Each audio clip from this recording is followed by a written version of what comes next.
the Lincoln. I'm good. Hey Carl, how's your day? They were arguing 10 seconds ago. Yeah. This is the quickest solution to ending fights. Just pull the camera out and start recording. We're all friends again. We just don't want to give you the satisfaction, that's why. We're going to go right back to it as soon as we shut that thing off. Hey, camera guy. Jake! Is that you? Not you. You want to be in the camera or behind the camera?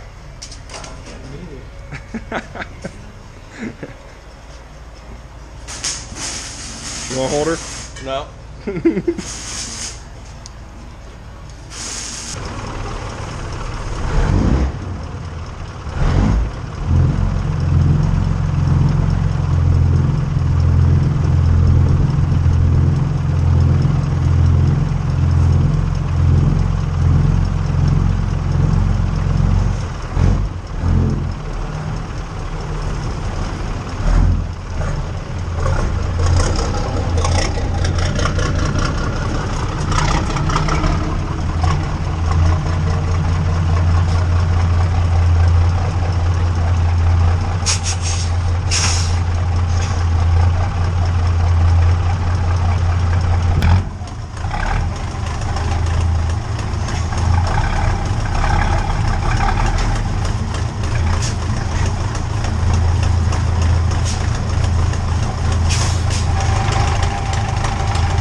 Carl, what are you doing?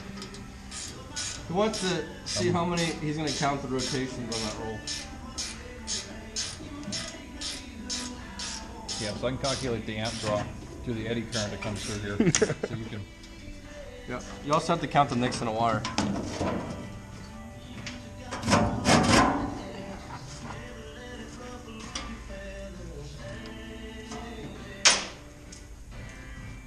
Alright, so what's going on here? What are you doing? Wasting time. I see that. Well, whose dime? Yours. It's perfect, eh? Yeah. You from Canada now or what? No, United States. Don't confuse me. That's not hard to do.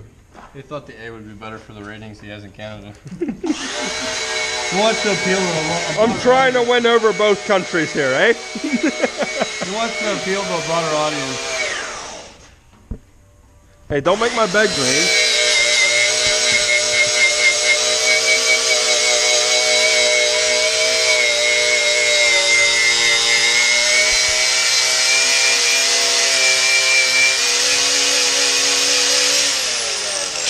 Hang on a second. What can you explain what we're doing here? Mm-hmm. Go ahead. Wasting more time. Wasting.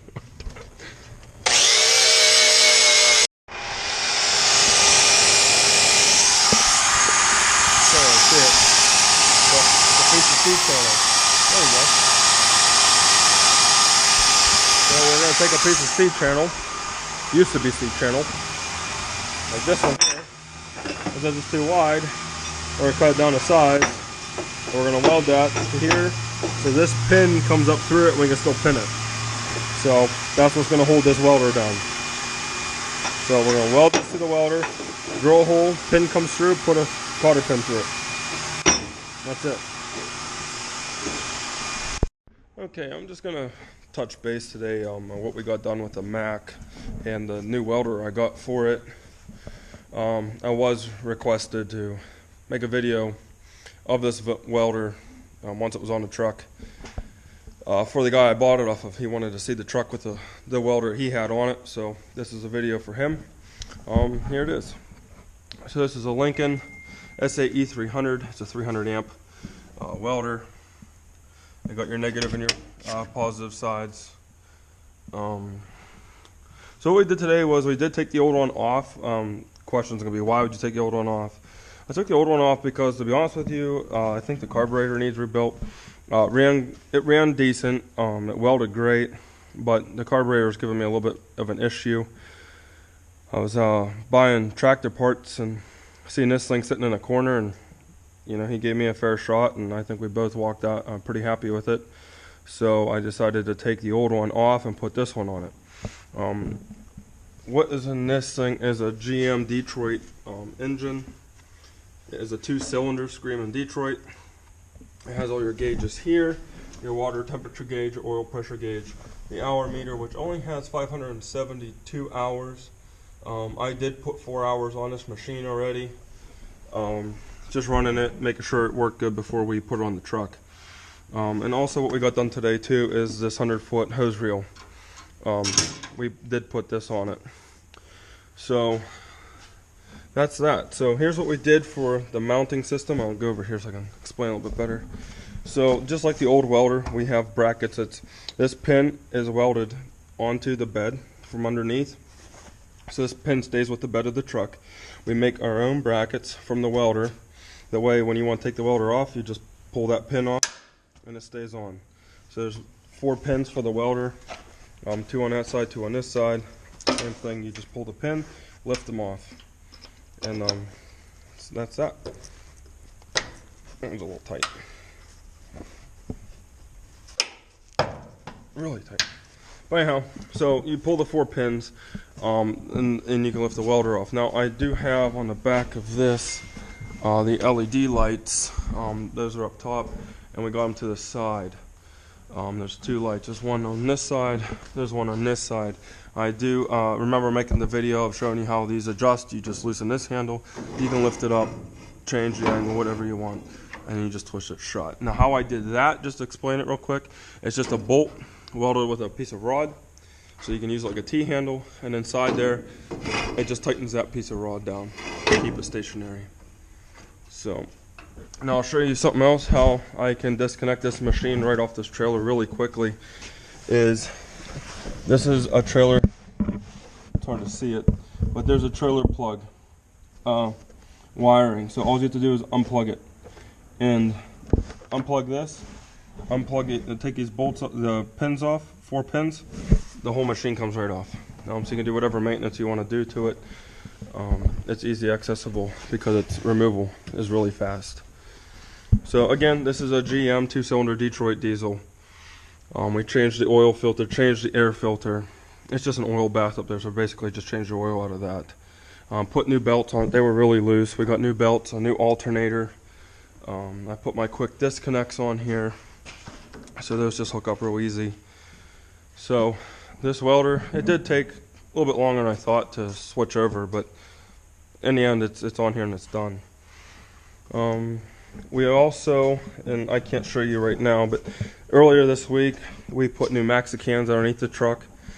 The one Mexican I had, when you go to release the brake, it would hang up, and when you go to engage the brake, it was taking way too long to engage.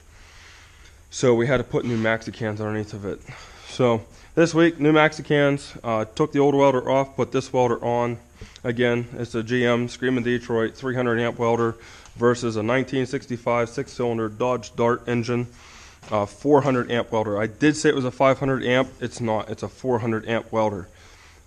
So again, 1965 6-cylinder slant 6, 400 amp welder is outside. I'll be selling that one. I don't need to have 2 welders. And this one is just a nice running smooth machine. And the other one's good too. It really is a good machine, but it needs a little bit of carburetor work. I don't know if it's cheaper just to get a new carburetor for it or to rebuild it, but I can care less about it at the moment. So I'm going to show you a video of this thing starting up. It's been in the garage. The garage is set for 63 degrees. So you'll see how it starts at 63 degrees. It's not bad. So the only other thing that stinks at the moment is your idle and your run. That revs up the RPM so you can weld, and this is your fuel shut off, and getting to that right now is kind of a problem. So we are going to put solenoids in there and 2 toggle switches to come out here on the panel, and one's going to be an idle and run toggle so we can idle it up or let it just run hard, and the other one's going to be your fuel shut off with a solenoid there. It's just going to be like a run and you're off, so that way we don't have to go all the way up on the truck. There is a push button here to start it, so you can push that button, or there's one over here that somebody already put in, and that starts it too. So you can stay right here off the truck.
that's it. And then shut it off, pull the fuel out.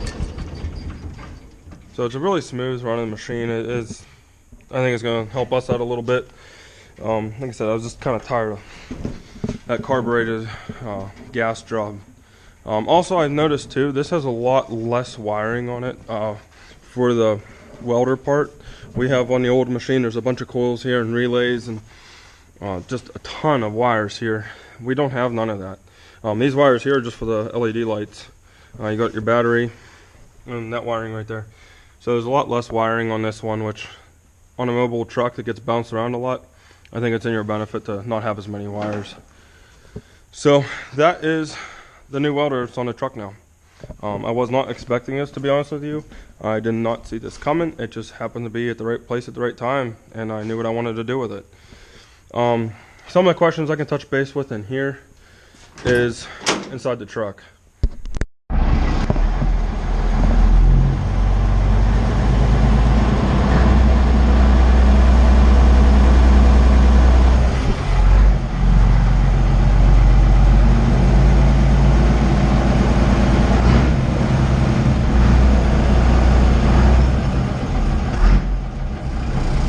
Okay, some of you wanted to hear the sound of it a little bit more. Here you go.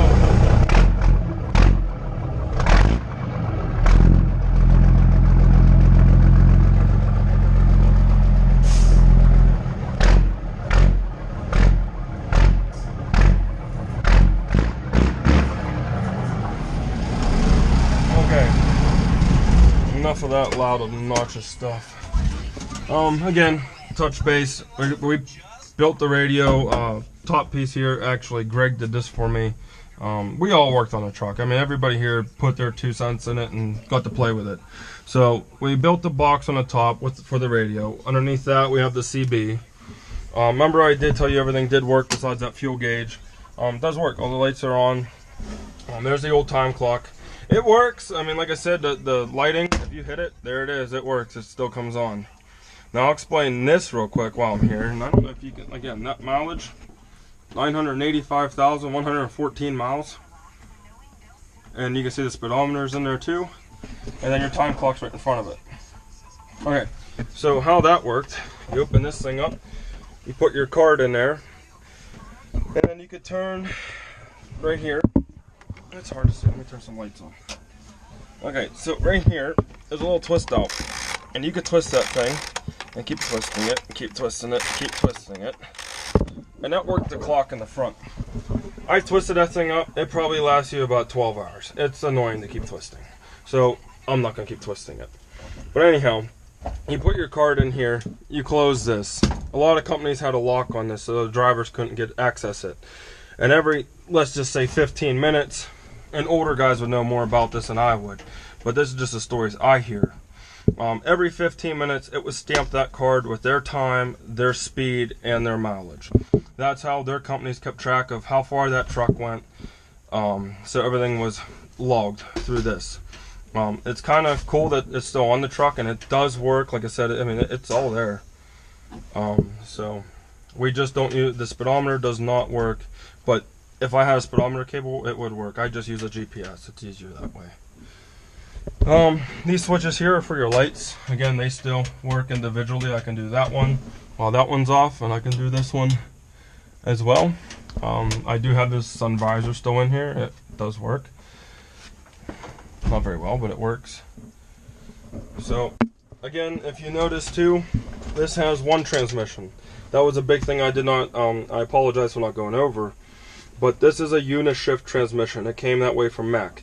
This is our 2 cents of it. When Mack did it, they had an air valve that went left to right, and it looked like a weed eater cable that went down. It's just a piece of metal cable went down. It looked like a flathead screwdriver on the end. There was an air valve. There was an air valve down in there. It had a slot through it, and if you turn it this way, it went to low speed. If it went this way, it went to high speed. Well, when you turn that cable up here, it just didn't have enough butt behind it to get it into low or high. A lot of times you would be stuck in low and it wouldn't make it to high, and you were stuck in neutral. So I ditched that system. I got rid of that valve. I realized it's just a air pressure coming in, a high and a low. So what we did was we just put this on it. How this works, it doesn't do nothing at the moment because you need to use the clutch to actuate the air pressure. That's high speed. That's low speed. That's high speed. That's low speed. And you can, there you go. Again, no clutch, no movement. Now, yes, I can tap that into a hot air line, if you want to say, so I don't have to press in the clutch every time. But at the moment, it's just, that's just how we have it hooked up. This does have the maxi cam brakes. It does have air brakes underneath it. You can hear it. Okay, and then it does have the parking brake. You can push that in. We'll go down the road. When you come to a stop, you pull it. So we have air pressure still. I'll show you the wipers. So that's the wipers. I only got 70 pounds of air now. But those are the wipers. They're not the best, but it's better than nothing, or using shoestrings, I guess. So that's it for tonight on the Mack. Hopefully we answer some more questions. Hopefully some people learned a little bit more about the truck. Somebody said about what plating did we use. This is 3/16 plate with the frame underneath of it. It's in the video of us building the frame. 3/16 plate here. And then for the bed, we did 1/4-inch plate. So 1/4-inch plate on the bed, 3/16 plate in the cab. One person asked, wow, is this smoky in here? One person asked, where's my serial number? It's right here on the door. This is your serial number of the truck. This is obviously different doors. It's red, not yellow. But what I did do is I took my old tag off my original door and put it on this door, so I always had my VIN number with my truck. So this is what your tag looks like. It says Mack Trucks Incorporated. You got your serial number right there. The model is a B61T. T stands for tractor, not turbo. Mine does not have the weight stick, no weight on it, or the horsepower. But you send that serial number to Mack Museum, they will give you the rundown of the truck. Mine came from Standard Oil. They bought 3 of these trucks brand new in 1956 is when they ordered them, and they arrived in 1957. Hello. So I think that's about it for tonight. Let me know again what you'd like to see more of. Basically today was the welder. We took off the old welder and put on a new one.